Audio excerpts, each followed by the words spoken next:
warahmatullahi wabarakatuh. Halo anak-anak hebat, semangat pagi. Bagaimana kabar kalian hari ini?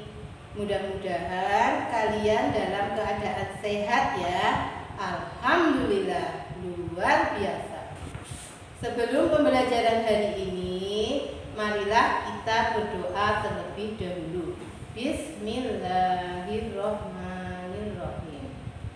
Hari ini kita akan belajar tema 3, subtema 3, pembelajaran yang pertama. Anak-anak hebat, sebelumnya kita sudah mempelajari tokoh-tokoh penemu dunia.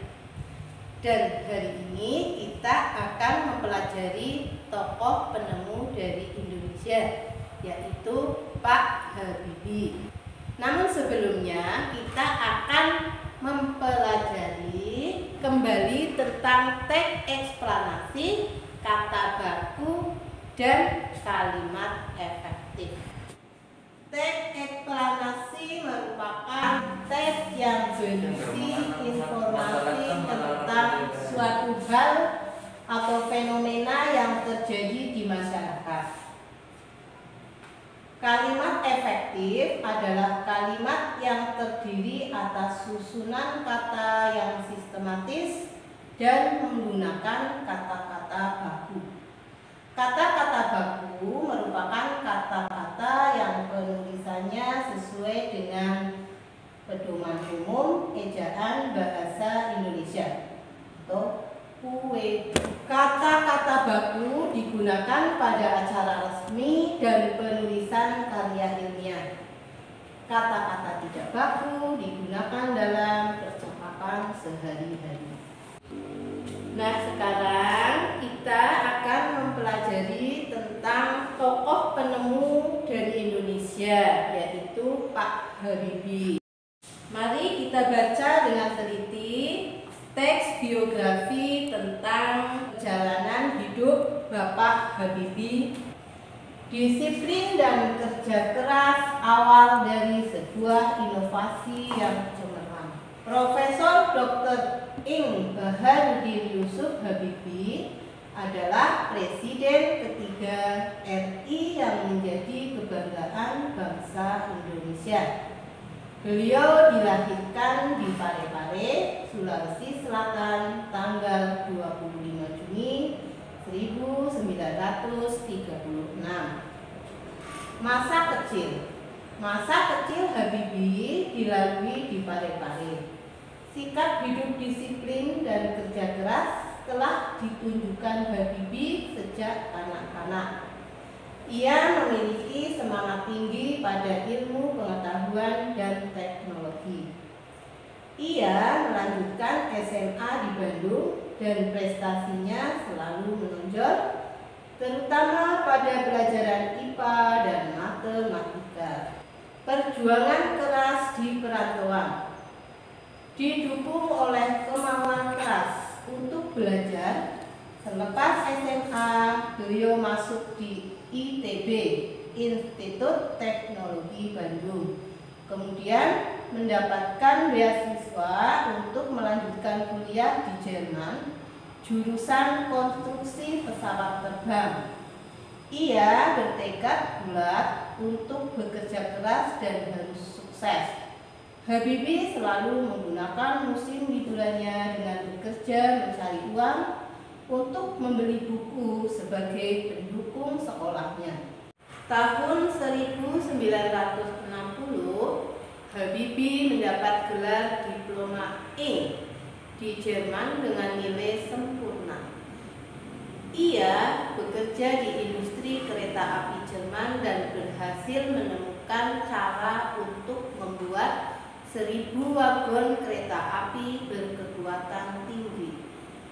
Di pagi buta, Habibie harus berjalan kaki cepat ke tempat kerja yang jauh untuk menghemat kebutuhan hidup.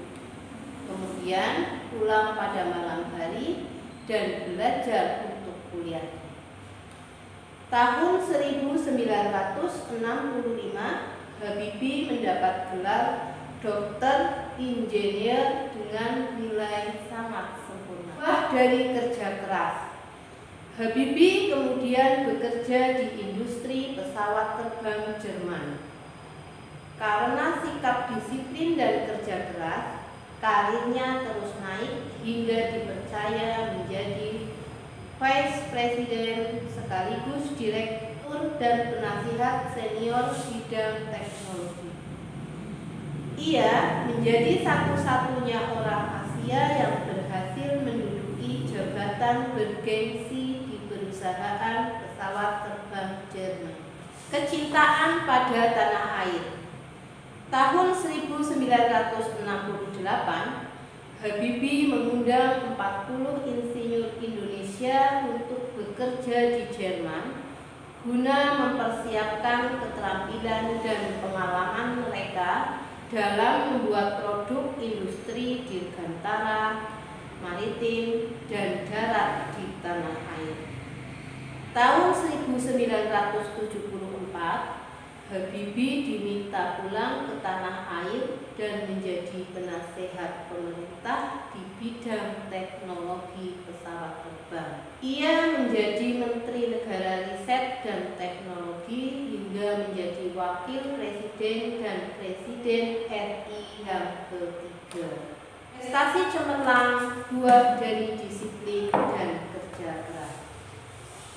Habibie menyumbang berbagai penemuan dan sejumlah teori di bidang konstruksi pesawat terbang, seperti Habibie Vector, Habibie Theorem, dan Habibie Method, yang dipakai oleh universitas di seluruh dunia. Ia dijuluki sebagai Mr. Crack karena menemukan rumus untuk menghitung cacat badan pesawat terbang. Ia juga menerima banyak penghargaan dan prestasinya diakui berbagai lembaga internasional seperti Jerman, Inggris, Swedia, Prancis, dan Amerika Serikat, serta menerima penghargaan yang hampir setara dengan hadiah Nobel. Habibie, Bapak Teknologi Indonesia. Tahun 1976, Habibie mendirikan industri pesawat terbang pertama di kawasan Asia Tenggara, yaitu PT Nurtonio dan industri strategis lainnya. Industri binaannya berhasil memproduksi pesawat terbang, helikopter, senjata, amunisi, kapal, tank, panser, water cannon, kendaraan RPPM, dan kendaraan tempur, kendaraan RPPM, kendaraan tempur, dan masih banyak lagi, baik untuk keperluan sipil maupun militer. Di tingkat dunia, Habibie terlibat dalam berbagai proyek desain dan konstruksi pesawat terbang, seperti Fokker, pesawat angkut militer, jet eksekutif, Airbus, pesawat angkut dengan teknologi mendarat dan lepas landas secara vertikal, yaitu CN-35 dan CN-250. Selain itu, Habibie secara tidak langsung ikut terlibat dalam proyek perhitungan dan desain helikopter, pesawat tempur multifungsi, beberapa peluru kendali, dan satelit di tingkat dunia. Wah, luar biasa ya, beliau Profesor Dr. Insinyur Baharudin Yusuf Habibie. Siapa di antara kalian yang ingin menjadi penerus Pak Habibie, yang bercita-cita menjadi seperti Pak Habibie? Semoga cita-cita kalian tercapai ya. Nah, setelah mempelajari teks eksplanasi pada hari ini, silakan kalian jawab pertanyaan berikut. Anak-anak hebat, demikian pembelajaran kita hari ini. Semoga apa yang kita pelajari hari ini bermanfaat untuk kalian. Akhiri, wassalamualaikum warahmatullahi wabarakatuh. wabarakatuh.